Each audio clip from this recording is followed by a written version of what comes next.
don't have the opportunity to tune in right now. But we'd love to welcome Lynn Lyons. She's here with us in Duxbury today virtually for a webinar. I had the opportunity to hear Lynn present a few weeks ago, and while I was listening to the presentation, I was just so impressed with the message, and I thought it would be a great benefit to bring to the Duxbury community. So we're so appreciative to have you with us. And a little bit about Lynn. Lynn is a psychotherapist, an author, and international speaker who specializes in the treatment of anxiety disorders in adults and children. And so she's here today to speak about that and the very unusual remote situation that we find ourselves in. So welcome, Lynn. And if you have any trouble, let me know. I can help you navigate the Zoom while we're in this webinar. All right. I'm pretty good navigating Zoom, and I've certainly gotten better at it in the last few weeks. So just so people know, the Q&A function is right there for you. If you put questions into the Q&A, we will see them. So Danielle will see them, and I will see them as host of the webinar, but other people won't see them. So the chat function actually, if you see there, that's sort of for everybody, but the Q&A function is better for me. So if you have a question, please put it in there. And the way that I use the chat function, hold on one sec, I'm just making a little adjustment there. Okay, the way I use that is that as I'm talking, please feel free to put your questions in. I keep my eye on it, and then I try and work the questions in as I'm going through my material. But if there are questions that I need to deal with separately, or if I can get to them at the end, I'll make sure that I do that. But feel free to we go, and any comments or things that you want me to pay attention to. So I'm going to, as I get started, I'm just going to give a few, talk about a few things, then I'm going to bring up some slides to go along with the presentation. You think the chat is disabled? Okay, that's fine. You don't need to use the chat then. Just use let's use the Q&A then. But thank you for letting me know. Yep. So we'll just use the Q&A. I'll just talk at the beginning some few general things that I'm noticing, and then I'll bring up some slides and go through a few things. The slides are there to give you some language and that kind of stuff, and they also actually keep me on track too. So,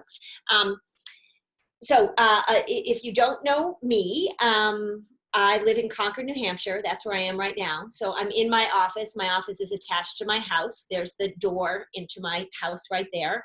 I'm a mom also. I have a 21-year-old. He'll be 22 in a few weeks, and I've got a 19-year-old.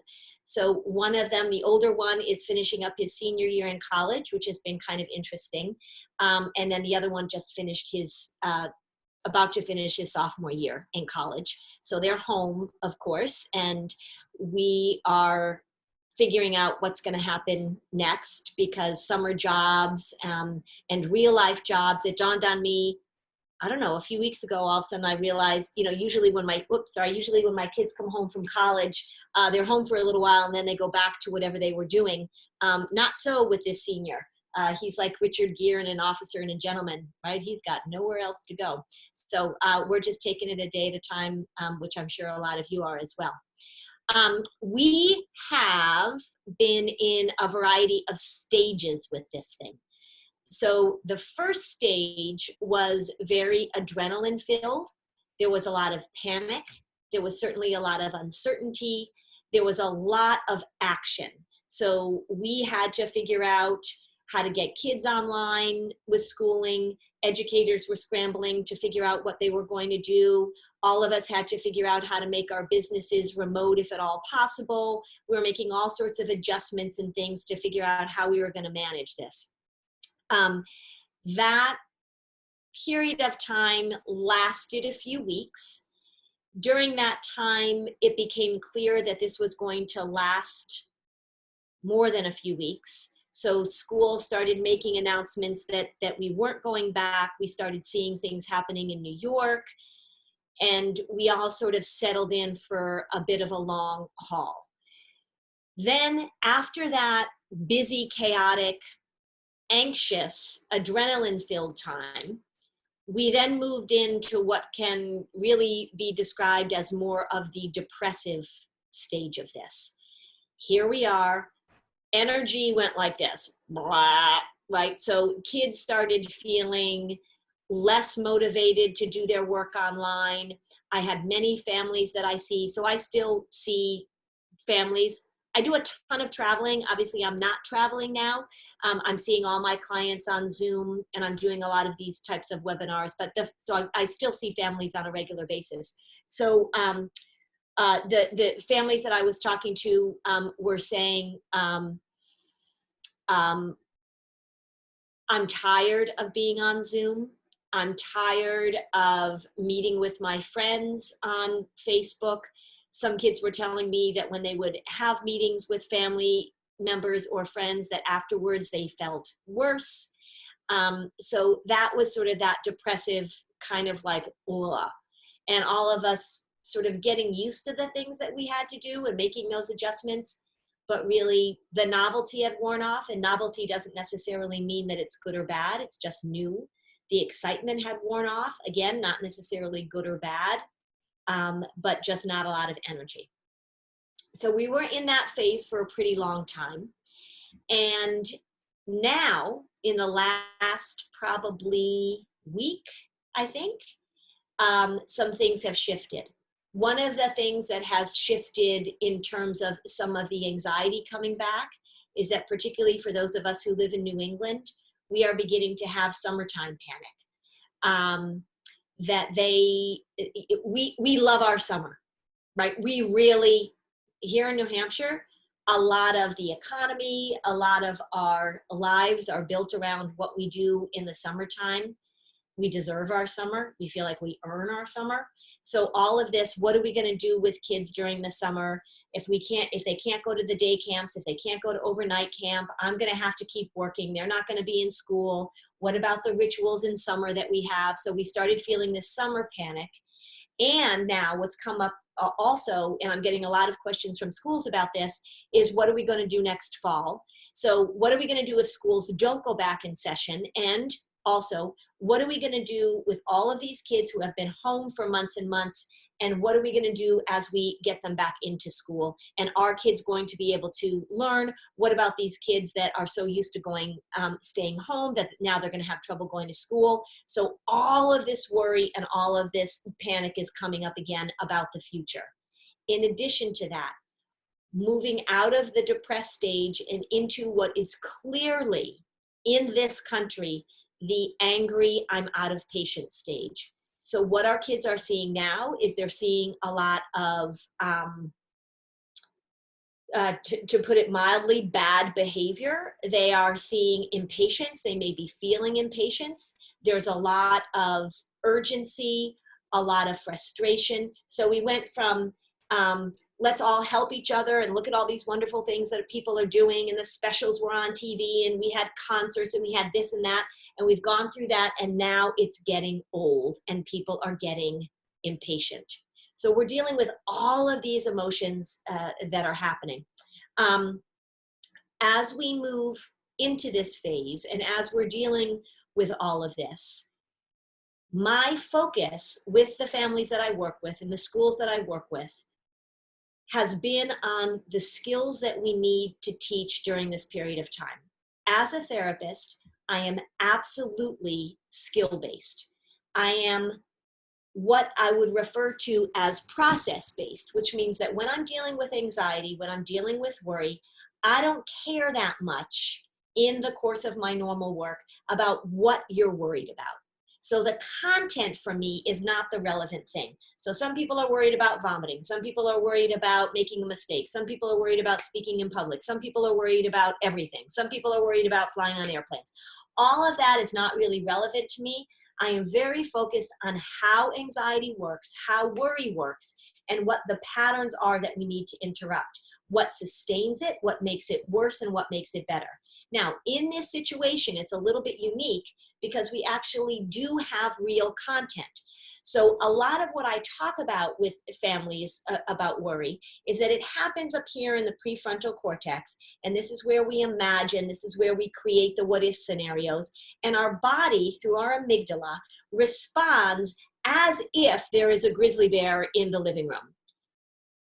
We kind of have a grizzly bear in the living room. So we have to pay attention to the content. If you're not anxious, if you're not at all worried about this, you're not paying attention, right? It is appropriate to feel these feelings. And it's not just a story that we're creating in our prefrontal cortex, it's the reality that we're living in. So all of that makes it a little bit tricky. I'm going to bring up my screen now so I can talk about this. And thank you. I'm seeing these questions coming in. So thanks very much. I will get to them. Okay, so Danielle, it is telling me that you disabled screen sharing. So in order for me to share my screen, I just need you to enable that for me, please. Okay, we will work on that in the coming moments. Then you're good now. You should be good now. Oh, that was fast. Yahoo! Look at that. All right. All right, there we go. And so for those of you, you'll see the screen. I can still see the Q&A, and you can adjust on your screen how much of me you want to see and how much of the screen you want to see. There's a little toggle bar there. So do whatever works for you. All right, so as I was saying, we've got some content that we need to deal with here. It matters a little bit. And what I want to talk about as we're going through this, the sort of the main concept that I'm going to explain to you in a few minutes is the concept of differentiation, which is just as it sounds. It is the ability to tell the difference between. And when we are dealing with something that is real, when we are dealing with something that we need to pay attention to, when we can't just dismiss the content as a figment of our imagination or as us sort of creating something in a catastrophic way, we have to address it a little bit. Yeah. Okay. All right. So this is anxiety. Anxiety demands two things. Anxiety demands certainty and comfort. And let me just talk a little bit about worry and anxiety, because we use those terms interchangeably, although they're a little bit different. But what I hear oftentimes, and I hear this a lot from teenagers too, is that if you're saying, you worry about this, right? You have worry, but I have anxiety, right? So you may be a worrier, but I'm anxious. That's not really an accurate way to sort of divide up worry and anxiety. Worry is a huge problem. If you do it, it actually creates anxiety. Being a chronic worrier and worrying about things all the time and getting in your head and thinking about this all the time absolutely is paralyzing. So worry isn't this sort of minor cousin to the big kahuna anxiety. They really work together. And if you are worrying a lot, and if you are feeling anxious a lot, those things are Venn diagrams, absolutely. But anxiety says, I have to know exactly what's going to happen. I have to know what's going to happen next, and I have to feel comfortable. So in the normal realm of dealing with anxiety, anxiety is very demanding. It says, give me all the information, and I have to feel comfortable, or I'm out, right? So I'm not going to participate in this. What's tricky now is that there's no out. There's no like, well, you know what? I'm not going to deal with this coronavirus, or I'm not going to deal with this online learning, right? If you're afraid of school, you can say, I'm not going to go to school. If you're afraid of dogs, you can say, I'm going to avoid dogs.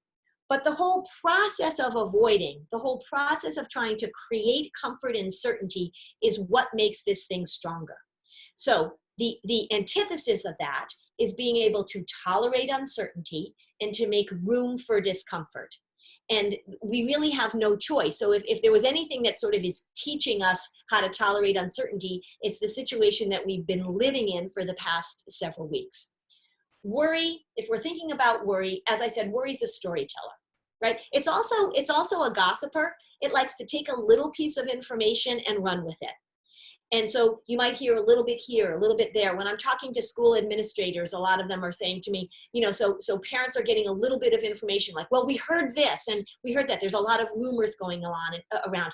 because people are trying to get certainty. And it's easy to get sucked into that quest for certainty. Worry is a time traveler for sure. It zooms into the future, right? It likes to go far into the future. It likes to what if. It likes to wonder catastrophically about things that are going to happen. So we know that's happening now. It's also a reassurance seeker. So again, this quest for certainty. So what is happening sometimes with kids as they're doing their online learning is that parents are seeing, now maybe not for the first time, but they're certainly getting a good dose of it because their kids are learning full time at home. They are seeing how hard it is for kids to not get immediate assistance or not know the answer to things immediately. So they're seeking reassurance. So there's a lot of sort of, is this the right answer? I'll tell you a little story. So I was talking to one of my clients. I haven't seen her in a little while. She is now in middle school. She is a perfectionist and a worrier about making mistakes and doesn't like change and likes that rigidity, things to go a certain way. And she is driving her mother crazy, which is why they called me back, because she can't get through her online learning stuff without an enormous amount of distress during the day and without an enormous amount of going to mom repeatedly and wanting mom's help. Mom is also trying to do her job full time, so it makes it really difficult for the two of them. Dad is also working full time. So I said to this girl, so at school, what happens when you don't understand something? And she said, well, last year I had a teacher who was pretty strict. And that teacher, if I couldn't understand it, she would say, I know that you're going to take some time. I want you to work through it independently. And she would tell me to go and do it myself. And I said, how did that go? And she said, well, I didn't like it, but I figured it out. She said, but this year, not surprisingly, she said, this year, oh, my teacher is so much better. And I said, oh, what does that mean? And she said, she is so nice. Whenever I have a question, she answers it.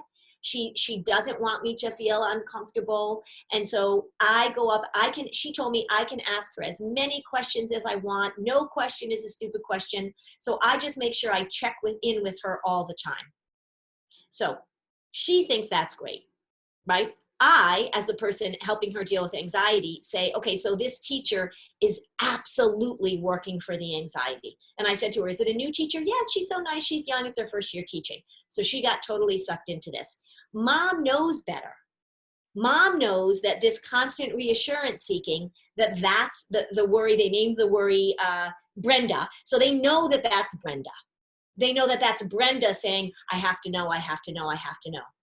The way that adults during all of this are doing the reassurance seeking is, and I'm guilty of this too at times. I try and pay attention to it, but I can certainly get sucked in, is just going on news sources all the time, looking at Twitter, watching the news, trying to get as much information as possible, and sort of absorbing ourselves in this thinking, believing that if we can just get enough information, if we can just get enough answers, that will make us feel more certain and more comfortable about what's going on.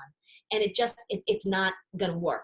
There is not any way now to predict exactly how this is going to play out. So just know that that's a worry thing. Worry is incompatible with creativity. It is incompatible sometimes with productivity. If you think about worry, it's eating up bandwidth.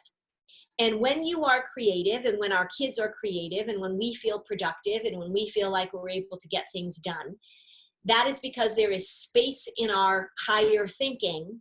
So you might be creative. When you're creative, you sort of have time to sort of daydream and kind of think about things. I go for long walks, not just during this, but just in general, and I bring my phone with me. I'm working on whenever I'm working on a project, if I'm writing a book or whatever, I'm writing notes, I'm coming up with ideas as I'm listening to things. When we are learning new things, all of our attention, all of our bandwidth is going to try and learning that new thing. So there's something that we call automaticity. And automaticity is the things that we do automatically. So when you learn something new, So when you are learning to tie your shoes, or when you remember watching your little kids tying their shoes, or when you were learning to drive a car, if you're learning to bake bread, if you're learning to French braid hair, doesn't matter what it is, you're spending a lot of energy sort of, thinking about where things go, learning to speak a new language. Once you figure it out, once you get the hang of it, your brain actually takes that task and puts it into another part of your brain so that you're not so consciously thinking about it. The brain likes shortcuts, and the brain will look for opportunities to take shortcuts. So now you know how to tie your shoes. You can tie your shoes and yell at your kids at the same time. You can drive your car and have a conversation with somebody, or change the stations on the radio, right? So that automaticity allows us to sort of feel like we're moving through things in a more efficient way. We have not had a lot of automaticity, particularly at the beginning of this, which is why you felt so exhausted. It's why teachers are feeling so exhausted. It's why your kids are feeling more irritable and tired. It's why I felt so exhausted. I don't do all of my sessions online. I generally have a few kids that I'm doing Zoom chats with because they went off to college, or they live far away, and I did some consultation work with them, and now I'm checking in. But to be on a screen all the time, even to do a presentation with you, although I've done a lot of them now and I'm getting used to it, took a lot of energy from me. Imagine that you have a path in the woods that you have walked on, very familiar to you. You've been walking back and forth on it for many years. There are certain adjustments you have to make along the way, but in general, you know what's coming and where you're going. Now imagine that same path, and consider that this is your job, or this is your kid's school, or this is the way that you're running your house with everybody in the house. There's now been a hurricane or an ice storm, and that path that you knew so well is now covered with branches and trees, and you're out there trying to walk the same path with all of these obstacles. That's what we've done. That's what had to happen in the immediate aftermath of the schools shutting down. And it's why most of us felt so drained. My face just hurt doing all of this. I was doing sessions, and when I'm home, I travel a lot, but when I'm home, I'll see like 8 or 9 families during a day. That's not unusual for me. It's a lot, but it's not unusual. I was seeing like 3 people in a row, and my eyes hurt, my face hurt, I was getting headaches. It was just because I was using my body and my brain in a different way. So being on a screen, and we're seeing more articles about this, what we are really missing out on is we are missing out on what we are actually hardwired to experience, which is human contact. We are social creatures. We're supposed to be in each other's presence. We are not, as a species, designed to be solitary. That's why solitary confinement is such a incredibly harsh punishment. So even though you're seeing people on screens, even though you're able to communicate with them through language, the 3-dimensionality, the energy, the touch, all of that stuff is missing, and we're feeling it, and our kids are feeling it. They're getting worn out. I've had several kids say to me, I had one kid say, well, I don't really like school, but I miss school. And I said, well, why do you miss school if you don't like school? He said, well, I don't like the learning part of school. I don't like the homework. But what's happened now is I still have to do all the things with school that I don't like. And they took away all the parts that I do like. What were the parts that he does like? He likes riding on the bus in the morning because he and his friends play games on the bus. He really likes his teacher. He gets to see his friends. He likes lunch. He likes recess. He likes his after school hanging out time. So all of this talking on screens is tiring us out. It's not doing what we want it to do to replenish us. It's a great substitute, don't get me wrong. And I'm glad that we have this technology. It allows me to do my job. And telehealth in the psychotherapy world has made all the rage. It was all the rage before this happened. I actually, just to be honest, was always a little skeptical at it being a replacement for what I do. when I see the ads for Better Health or for talk therapy, the one that Michael Phelps endorses, and they say that you can have a therapist that texts you. I thought, I think it's a good way to allow kids access. I think it's a good way to deal with accessibility issues, but I don't think that it is a full substitute. I think maybe one of the things that will come out of this is our recognition that screens are not all they're cracked up to be, as we're all sort of burnt out by this.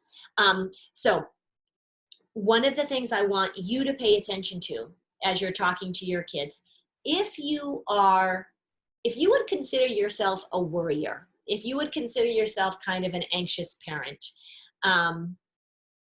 you need to pay attention to your catastrophic thinking and your catastrophic language. I hear things like I see articles that say, I saw one recently. It said, teens will never recover from the impact of this. I thought, we don't really know that yet. That's kind of a not such a great prediction to make already. I had one parent say to me, I know this is terrifying for my child, even though she doesn't show it, right? And I said, well, how do you know? Well, I just know. That's catastrophic language. So catastrophic parenting, people that I work with that are anxious parents that use catastrophic language, they talk about the worst case scenario. They warn their kids about the worst that could happen. And all of that is a way of just generating these worried, scared images, right? So I was watching, it was probably like one of the CNN town halls or something, right? Within the first few weeks of this, probably about a month ago. And they had an expert on, she was a psychiatrist, and she said, it's really important that we break down our thinking so that we don't go, we don't think about all of this at once, which is true. And she said, so for example, you can think about what's the worst that could happen. Yeah, I hear that all the time. When you're talking about something that you're worrying about, if you're anxious, asking yourself or asking your child, what's the worst that could happen? Don't do it. The worry, right? So here we got Brenda, you're worried. Brenda says, oh my gosh, I love talking about that. I love talking and imagining about the worst that could happen. Let's not go to sleep tonight. Let's just imagine the worst that could happen. That's catastrophic thinking. It is not helpful. It doesn't give you any solutions. It just pulls you right into the deep, dark cave that worry likes to hang out in. So let me talk about the differentiation. So actually, there was a question here that is relevant. So let me just answer this now. What if you feel like your child is experiencing anxiety and seeing certain change behaviors, but he says he's fine and doesn't have any worry and doesn't want to talk about it? Any advice? Yeah, you don't have to. For one, I wouldn't assume that he's feeling worried. I wouldn't put that label on it, but I would model for him how it is that we might talk about all the different things that we're thinking and feeling as we're going through this. Not if this is a kid who says, I don't want to talk about it, right? Doesn't have to talk about it all the time. So you just be a seed planter. And one of the things so say I have a kid in my office and I say, well, your mom says that you're really feeling worried about this, or your mom says you're really feeling angry about this. And they're like, no, no. I'm fine. Nothing bothers me. I'll say, well, I can see, if that's the case, okay. Sometimes kids who are going through this type of situation, these are some of the things that they might feel, right? So you might say to your 10-year-old, one of the things that I think is kind of tricky for everybody right now is that our routines have been interrupted, and that we don't really know exactly what's going to happen. And sometimes kids can't really put words to that, but it's that uncertainty, and it just feels weird, right? It's like you put your pants on and you put your right leg in and your left leg in. Most people consistently do it that way. And it's sort of like we're doing it the opposite. Or I'll say to kids, so put your hands like this. And I'll say, so which thumb do you have in front?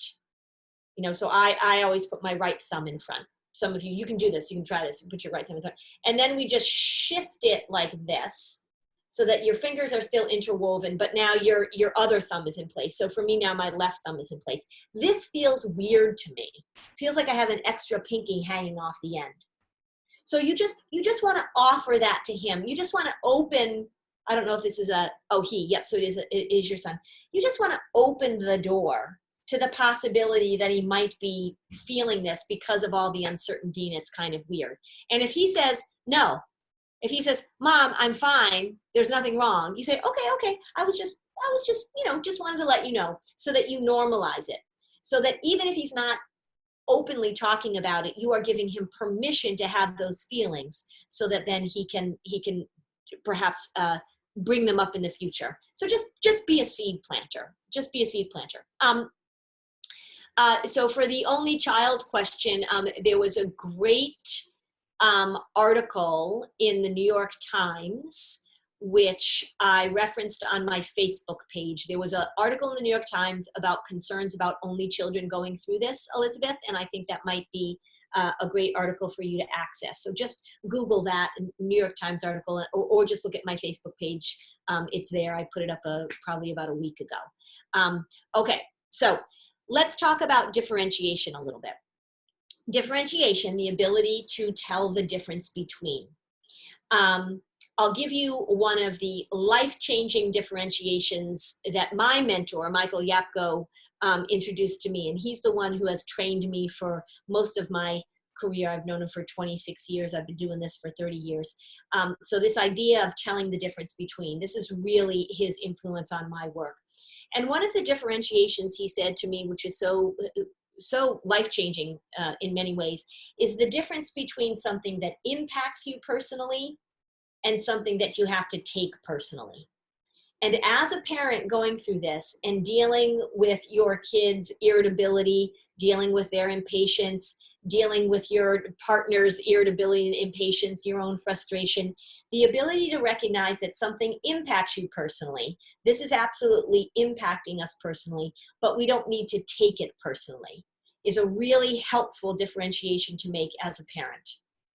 Micro versus macro is just another way of talking about global versus. So global thinking is when we're talking about it in the context of mental health, we're talking about it in the context of anxiety and depression. Global thinking is when you go big. So you use words like never and always and nobody and nothing, right? Nothing's going to get better. I'll never get this done. Nobody understands me. I always have bad luck. Those are global statements. And we know that people who see things through a global lens are at far greater risk for depression and anxiety. And anxious and depressed people tend to get caught in global thinking. And it's a very overwhelming way to think, and it tends to make you feel hopeless, right? So it's so big, there's nothing you can do. Right now, we are in a global pandemic, which means that we are looking at things, we are looking at the globe, but your kids don't have to see this in that global way. And what we want to do is we want to teach them how to pay attention to the different parts, so the micro versus the macro.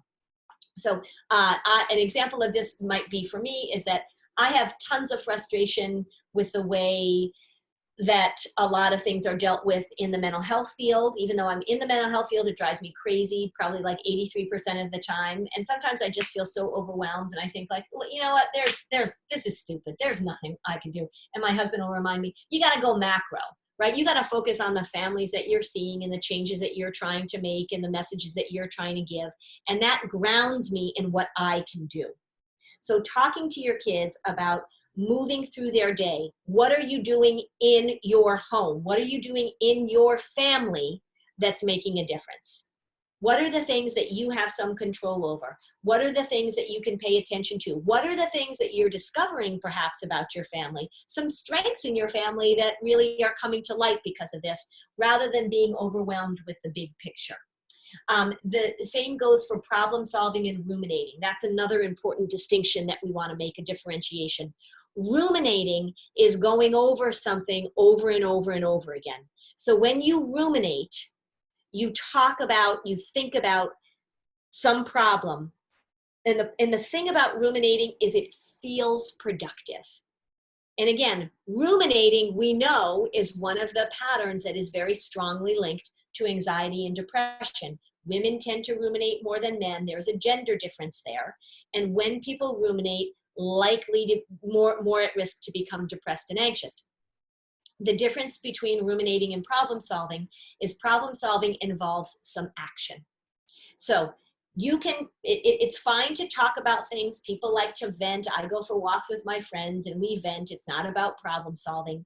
But if you are in a pattern of ruminating, and the way you know you are is that if you tell the same story over and over again, if you watch the same things, again, if you're on that quest for certainty, so you're overwhelming yourself with information, if you are somebody who gets into bed at night and can't fall asleep because your mind starts going about all these things that you need to deal with, that's rumination. And you want to differentiate between, is this a problem I can solve and what can I do, versus talking and going over and going over. Getting information and seeking certainty, again, very closely related. How much information is enough? If you have somebody who needs certainty, let's just take the example that you have to buy a new refrigerator. So this person has a hard time knowing when they have enough information, and they will need to look at every consumer report, every possible model of refrigerator. They'll need to look at this, look at that, and they never take any action because they are trying to feel and they are trying to know that they are absolutely making the right decision, even though they've got tons of information. Again, that idea of certainty is elusive. And then we have flexibility versus rigidity. So in general, rigidity is the anxious process is pretty rigid, because remember, anxiety wants certainty and comfort, and it wants things to go a certain way. This situation has required an enormous amount of flexibility from us. So in this differentiation between flexibility and rigidity, where we are now in this thing is that we need to make sure we're balancing those two out. At the beginning of this, I was hearing a lot of people saying, you know what, we just, like, don't worry about this, and you know, we just have to really be very flexible, and it's okay if your house is a mess, or it's okay if you're wearing your daytime pajamas and then changing into your nighttime pajamas, and you know, do the best you can with your kids. This is not about perfection. People's jobs are going to be messier, school is going to be messier, sleep is going to be messier. I saw one thing that said the 17 different emotions you might be feeling these days. And I thought, God, 17, right? That's a lot. I don't even know if I could list 17. Okay, so we did that. We were super flexible. It was super chaotic. We had to cut everybody a lot of slack. We're out of that phase. If we continue to treat this as if we need to be completely flexible without putting some structure and rigidity back in, our kids are going to have a really hard time transitioning back into normal life, and they're going to transition back into normal life. So that worry that I brought up earlier about what's going to happen when kids have to go back to school and we're going to put them back onto a routine, it is in your best interest at this point to make sure that you are putting some structure back into this. The one place where you want to pay attention, well, there's a few. One is you want to make sure that you are being active. So I am telling families it is so important for your kids to move, get outside. Every day you should force yourself, and unless it's snowing like it's going to tomorrow, get outside, move. So important to our mental health. Being in the house all the time is not conducive to kids feeling better. The other thing is sleep. So what happened in my house is they came home. It was March. It was spring break. So they were home for spring break, sort of. And then the colleges said, you're not coming back. Within probably 3 to 4 days, I had nocturnal bats for children. And you know what? Maybe they were that nocturnal when they were at college. It's just now that I get a front row seat because I get up in the middle of the night to go to the bathroom at 2 or 3 in the morning and their lights are still on. They were sleeping in really late. This is happening in other families. I had one 8th grader tell me, well, if I'm still in bed at 1 o'clock, my mom says I have to get up. We need to shift that back to more normal time frames, especially if your kids are younger. There is no way that brains adjust to that nocturnal sort of schedule. Even people who have been doing shift work for 20 years, we still know that their brains are still wanting to sleep at 3 a.m. So putting some limits, now that the sun is out early in the morning, now that the weather is becoming spring-like and summer-like, pay attention to getting them on a more normal sleep schedule. The analogy that I use for this is that, say it's, you know, just after Thanksgiving, and now we're moving into the holiday season. And so you say, you know what, I'm just gonna do whatever I want for the month of December. I'm gonna eat what I want. I'm gonna drink what I want. I'm not gonna do my exercise routine. I'm just gonna really enjoy myself. And then on January 2nd, I'll get back into my healthy routines. During that month, you have buried yourself in quite a deep, unhealthy hole that now you have to work really hard to get out of. So I don't want that to happen with kids. I know at the beginning, right, that was what we needed to do, but we are past that. So pay attention to some schedules and things that you want to make sure that you are including in your family, because we are in the long-term phase. This is a marathon, not a sprint. Yeah. Okay. So 6-year-old, one of the things you want to pay attention to, so this was a 6-year-old who started hiding from the neighborhood kids, told that you can keep your distance and you can talk, but she hides and says, no, I hate coronavirus. So she's 6, she's just a little tiny muffin. She doesn't understand a lot of this. Little kids, it might be too late because we're not at the beginning phase of this anymore. But when I was talking at the beginning of the phase, little kids needed to know very little about this. They didn't need to know information. We should protect them from news reports. They don't need to know how many deaths there are. There is absolutely no reason for little kids to get a front row seat to this. It is beyond their comprehension. And the information they get, they are incapable of filtering very well, so it's just going to scare them. So you've got to work with what she needs to do and what is allowed for her to do. And you need to be very clear about that, because she has heard and she is believing in her head that she can't go near friends or that she's not allowed to talk to them. So you've got some coaching to do with this little girl to make sure that she has accurate information. These are the things that we're supposed to do, and these are the things that we're not supposed to do. And I would coach her and even make a little chart, put it in writing, give her a visual so that she begins to be able to tell the difference. Okay. All right. So dealing with disappointment. So if you are dealing particularly with teenagers and middle schoolers, they have lost out on a lot of things. If you've got a graduating senior, as I do, he's a college, high school, graduating, they are feeling tremendous loss. And one of the things that's tricky right now is, and I've talked to some heads of school about this, I've talked to parents about this, is that they are feeling, the teenagers are feeling this loss of graduation, of prom, of hanging out with their friends. They're feeling this so deeply. And from our perspective, we want them, we can understand. We were empathic for a while, and now there's a lot of, parents and teachers are sort of like, we need you to get over it. And we're also saying to these kids, look, I understand that you can't go to your prom, but there are people dying. I understand that you're going to miss your graduation, but look what's happening over here. Little advice in dealing with the way that teenagers are feeling this. This is huge to them because developmentally, they are wired to be together.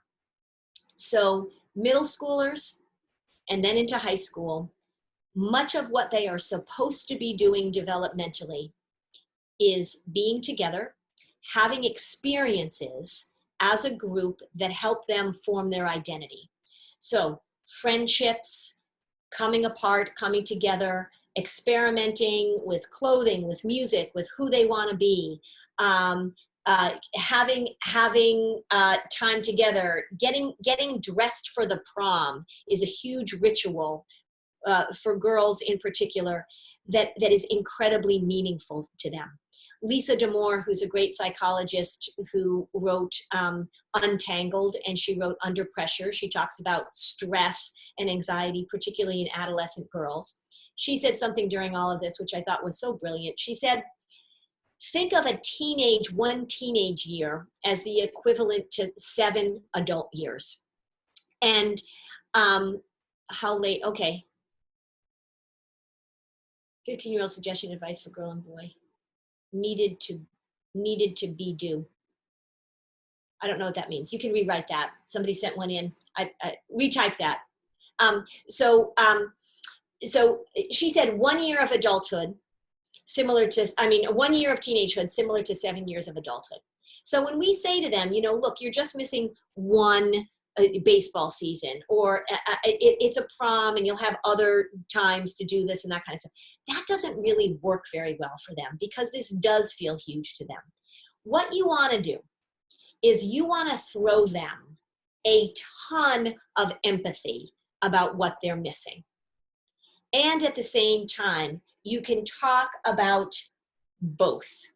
So what's interesting about throwing them a ton of empathy that you can really understand, and you can say, you know what, you might say, a parent might say, you know what, I went to the prom and I was so excited for it. It wasn't, but looking back on my life, it wasn't like a transformational event, right? It was just the prom. So I don't know why you're so upset about that. That's not really modeling empathy for them. If you can say to them, I understand how important this was for you, and I really know how disappointed you are. And we also know that other people are suffering far greater than we are. If you can do the and, if you can do the both, then you are modeling for them how then they can be empathic to other people whose situation is hard for them that they aren't experiencing. So when we are empathic to the teenagers for the losses that they are experiencing, we are actually modeling for them how they can respond to other people. Such a critical component of becoming a social human being. And we really want teenagers to be able to see empathy. So do that both thing. There was actually a podcast that I listened to. I listen to a lot of podcasts. So Brene Brown has a new podcast. I haven't listened to very much of it, but she had one interview. This is the only one I listened to, actually, to be honest. She had an interview with David Kessler. David Kessler is a grief expert, grief and mourning and loss. He did work way back when with Elizabeth Kubler-Ross on the 5 stages of grief, and he added a 6th stage. It's a wonderful interview. He offers so many gems that are really helpful in terms of the loss that people are feeling and how to respond to that. He was a grief and death expert, and then a few years ago, his 21-year-old son died in an accident. So it brought his own empathy and his own compassion to a new level. So I would recommend listening to that. If you're having a little compassion fatigue, if you're having a little, sort of like, all right, enough is enough with the prom, or enough is enough, listen to this. It'll help. It'll give you some language. How late should we let teenagers sleep? I would negotiate that with them, Paul. I would talk about that. I would say, if you made me pick a number, I would say certainly not past 11. To get up at 7. I don't think they need to get up at 8 unless they have to get up for school. They know how to do that. Teenagers automatically like to shift things. I'm talking about, and I would say if my sons are up by 10, I feel like I'm, being an adequate parent. Although, look, one of them's almost 22. I really don't have a say in how late he sleeps, but he's also trying to finish his college education. So he's getting up and doing what he needs to do. But I would say if they're up by 10 and when they don't have any obligations, then I feel pretty good. But I would talk to them about it. I would have a discussion, and I would do a little negotiating with it. Don't come in as the authoritarian, this is what's going to happen, but see if you can get them to understand. But that would be the number that I would throw out. 10 makes me feel good. After 11, that's when I start to feel uncomfortable. So let's talk a little bit about emotional management versus emotional reactivity, because this is a really important concept when I'm working with families. Emotional management means that you are feeling the emotion, that you are able to identify it, and as you grow and become more mature, that you're actually able to articulate it. That's called emotional literacy. And kids who have a higher level of emotional literacy, we know actually have better mental health outcomes. So that ability to recognize it and to be able to put words to it, to be able to own it, and very importantly, to be able to normalize it is a great thing to work on with your kids. Emotional reactivity is you feel an emotion and then you're just going to let it rip. Some people say, you know what, I should be allowed to feel what I'm going to feel. That is absolutely true. You're just not allowed to act like an idiot while you're feeling what you feel. So emotional management is not denying it. It's not negating it. It's not saying you shouldn't feel that way, or why are you feeling that way, or I don't know why you're so upset about that. It's basically saying I understand what you're feeling. I get it. If I were in your situation, I can imagine feeling the same thing, or I have felt the same thing. But what is important in emotional management is step 2. So step 1, you're going to have a thought, you're going to have a feeling, right? We can't control that. It's not even really consciously mediated, all these thoughts and feelings that come up. It's step 2. How are you going to respond and react?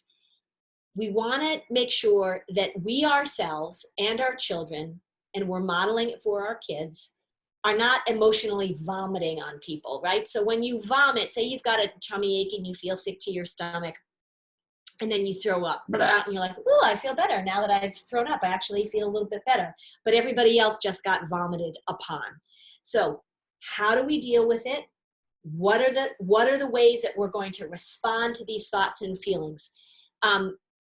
I'll talk about that in a moment. One of the things that I do with families all the time is that I pull out the feeling. I'm a big component. The name of the doctor I quoted, Dr. Kessler. Is that what you're talking about? Kessler, Kessler, David Kessler. If that's not the one you're asking about, Aaron, give me more information. So, all right, so we're pulling out the feeling. So I do this all the time. I externalize worry. You can do it with anger. If you've got a boy who's not able to identify and they don't really resonate, like, oh, I think he's worried about this, but he says he's not, doesn't matter. You don't have to use that term. I have one little girl, she calls it her volcano, right? So we pull the worry out. Let's just say that it's worry. Right? So you've got this little 6-year-old girl who's worried about going near the friends and hates the coronavirus. So you're going to pull it out. You're going to give it a name. So you're going to call it Bentha. You're going to call it, Joanne. And then you begin to get some distance and you become an observer of what worry does or what anger does. And you begin to listen to it and you begin to hear it. Whenever we're treating anxiety or depression or trauma or addiction, the more distance we can get from the pattern and the more that we become an observer of it, the better we are at handling it. I do this with little kids. I do it with adults, right? So what is it that your worry is saying? And now here's the thing. It is not about getting rid of it. It is not about saying, oh, go away, or I hate you, or I'm not going to listen to you. It's about saying, oh, there you are, in that predictable way. The 2 words that are going to be the most helpful for you as you're dealing with your kids through any sort of emotional tumult are the 2 words, of course. Of course you feel that way. Of course you're thinking about that way. Of course that's a struggle for you, right? Of course. And then how are we going to respond to it? If you have kids that are struggling emotionally, getting things done, if they're feeling like, angry, I don't want to do this. I'm hearing a lot of talk about, oh, I don't feel motivated, right? Motivation is sort of a myth. You don't get things done by feeling motivated. You start them first. We don't want to put the feeling in charge, but having them become aware of it and talking about it is a really great skill that you can start to develop during this time. So think about how you can begin to talk to your kids about that. If you are a worrier, pull out your own worry and give it a name and tell your kids that they can call you on it. So you can say, oh, look, my worry is Valerie, and Valerie gets all worked up and, we would get all so if you see Valerie coming out and just being a nuisance, just tell Valerie to knock it off so that you're having a conversation about that. In terms of this, a 9-year-old boy who's acting out with anger, somebody wants to know about, same thing. Draw a picture of it, right? So name his anger. Name his anger Bob, name it Kevin. And then you can then talk to that part with him. So you hold him close, you love him, and you say, Kevin, right? I know you show up and I know you get angry and I understand why this is a difficult situation, but I am not gonna let you boss me around and I'm not gonna let you boss my son around. So, and you say to your son, when Kevin shows up, that it's our job together as a team to make sure that Kevin doesn't run the show. Now, it's not gonna be perfect and he's gonna need to experiment with that. He's gonna need to practice with that. But you start talking to him about step 2. You take it a step at a time. You make it as concrete as you need to based on a child's developmental needs. And you give them some tools. One of the things, and regression, so sort of this ties into that question a little bit, is that we're going to see some old behaviors coming back. We're going to see old behaviors coming back. So things that you thought that you had put behind you with little kids, maybe the thumb sucking starts, or they started having temper tantrums, or you were really impressed that your 11-year-old was able to handle things. You're like, oh, we're about to crest into some maturity, and backslide you go. Regression happens during time of stress. It's a normal part of development, and it is certainly going to show up during this abnormal time. So this is just the way that I think about managing these big feelings when they show up, be it worry or anger or whatever. We're going to allow it to be there. We're going to allow the feeling to show up. We're going to allow the thought to show up. Whenever we start doing any elimination strategies, like we can't feel that way, we have to get rid of it, that is not a path that I like to go down. I am not a big fan of distraction techniques, except if you've got a toddler, distract, it's saving your life, go ahead, distract all you want. We're going to allow the feeling to come up, we're going to acknowledge its presence, and then we're going to pivot. Pivot means not, oh, I have to get rid of it. Pivot means, oh, hello, I see you, I acknowledge you, and now I am going to consciously, on purpose, pivot towards something that makes me feel better. Get a piece of paper with your child, get a piece of paper with your family, sit down and say, let's make a list of the things that if we do these things, it makes me feel worse. And if I do these things, it makes me feel better. And have them begin to develop some self-awareness. Does going outside make them feel better? Does running around make them feel better? Does having a Zoom call with grandma make them feel better? Teach them that there are concrete steps that they can take to move at, not saying that you can't have the feelings, but to pivot into a place that allows you to handle them better. I'll skip through that one. All right, so last thing I want to tell you. Here's some more questions. Just looking at these. Yeah, so are they going to use the anger? Well, what you have to say to them is you have to say, well, Kevin is a part of you. Right, and I literally, so the question was, what if a child uses the anger name as a scapegoat? It wasn't me, it was Kevin. Well, no, Kevin's a part of you, right? And so ultimately, you're responsible for Kevin, and we're learning how to manage Kevin, right? Sort of like my ex-brother-in-law, he had this whole thing, the rules didn't apply to him, and so he didn't like having his dog on a leash. It was a good dog, but then he'd get, picked up, or he'd get a citation for not having a dog on a leash. And he would be like, it's not my fault. Dog doesn't want to be on a leash. And the cop would be like, dude, it's your dog, right? The dog isn't making the decision. So you have to say it's a part of you. I go like this. I say, we're going to go in and get that part. And I'll go to a kid. I'll go, right? And we take it out. So we know it's a part of them, right? So they can try and do that, but don't let them get away with that. Yeah, worried about social development, being away from school and sports for so long. Some ideas for communicating that if you have found to be effective for kids to stay connected outside of using screens. Social distancing. I had one family, they had a picnic, and they put the blankets far apart, and they had a game in the middle, and maybe it was like a kicking game or something like that. And so, or it was a checkers game or something, but the families had a visit, staying socially distant. One family told me that in the cul-de-sac, all the kids are out on the cul-de-sac. They're far apart, but they're all building forts, and they know that they can't go near each other. So they're letting them see each other from afar, letting them be in places, kicking a soccer ball back and forth. I don't think, if your sons are 10 and 7, I don't think you need to worry too much about permanent impact on their social development during this period of time, because they understand what's going on. They understand that it's temporary. They are going to feel sad and miss their friends, but I don't think that it's going to permanently impact their social development if they were kids that desired to be social and that were having a good time with their friends.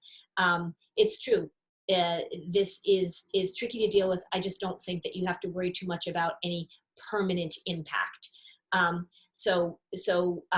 Certainly social distancing, they can see each other from a distance, come up with creative ways that they can throw things back and forth or kick things back and forth. And I would talk to them pretty openly about the fact that we've got to come up with ways to have communication with this. All right, in closing, before I sign off, kids witnessing their parents experiencing joy is one of the most powerful things that we can do right now. If you think back to your childhood, I hope you have some of these memories, I certainly do. Seeing my parents with their friends or with each other in joyful moments gave me a very immediate message that things were going to be okay. Even in times of grief, this is what human beings do. You've all been at funerals where there's been great sadness, but somebody tells a funny story, or we have a funny memory and people are able to laugh. It is really important that your children see you being joyful. And I don't just mean during a pandemic. Let your kids see you being silly. Let your kids see you having fun. Surprise them with silly things. Decide that instead of having green beans and chicken one night, that you're going to have ice cream sundaes for dinner. Have silly hat day. Turn on music and dance in the kitchen. Do things, if you've got teenagers, do things that absolutely embarrass them, right? So even if they're rolling their eyes at you, so let them see you being joyful. That is incredibly important through all of this, because it will let them know that you are okay. I talk a lot about being vanilla ice cream, having the ability to be calm, to be neutral, to be inoffensive. Kids need that from us right now. They are looking to us to set the emotional tone in our families. There really is no way that you can make a strong argument for me that your children seeing you being anxious about this and you worrying about this will be at all beneficial to them. They can follow instructions. They can feel their feelings. You can do what you need to do for social distancing. They do not need to have your running commentary of what you're anxious about.